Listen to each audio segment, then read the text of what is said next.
1999 was kind of a dry spell for heavy metal albums. Some of the better artists were actually in the studio making their album for the year later. Well, at least we wrapped up the Millenium with some great releases. I'm going to start this one off with Testament, The Gathering, Spitfire Records. With the lineup, of course, featuring vocalist Chuck Billy, guitarist Eric Peterson, Steve DiGiorgio on bass, the return of guitarist James Murphy, and Dave Lombardo on drums, with the style of death metal and thrash metal combined, kinda like a blend of the album Demonic and Low, the albums previously released before this.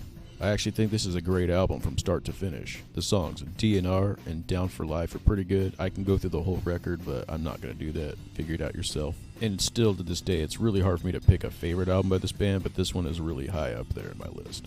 2, we have SOD, Bigger Than the Devil, Nuclear Blast Records.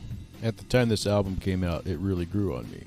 But over time, not so much. It's not a great album, but it is pretty good.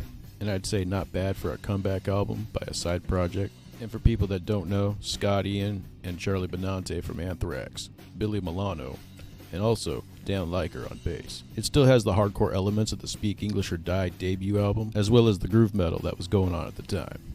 My go-to tracks in the album would be the Crackhead song, Kill the Assholes, King at the King, Evil Is In, Shenanigans, and Free Dirty Needles. This year was probably a good year for Wino, with the release of The Obsessed Incarnate, a collection album.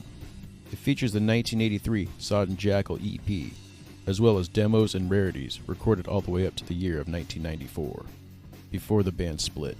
The album features a Lynyrd Skynyrd cover, On the Hunt, as well as a song by The Animals, Inside Looking Out. This compilation also features demo versions of tracks that ended up on albums by The Obsessed. And this is a must-have if you're a fan of anything that Wino puts out. And speaking of Wino, this was his new band at the time, Spirit Caravan, with the album Jug Full of Sun. It also features a cover of The Obsessed, Kill Ugly Naked, as well as Fear's Machine. Definitely one of those start to finish great albums. Songs like Cosmic Artifact, Healing Tongue, Power Time, Lost Sundance, and No Hope Goat Farm.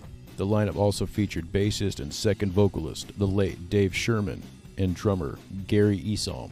Spirit Caravan overall is very similar to The Obsessed, but a little bit more stoner rock oriented than doom metal. Also, Spirit Caravan released the EP Dream Wheel with the title track Burning In, Sunstoned, and See Yourself.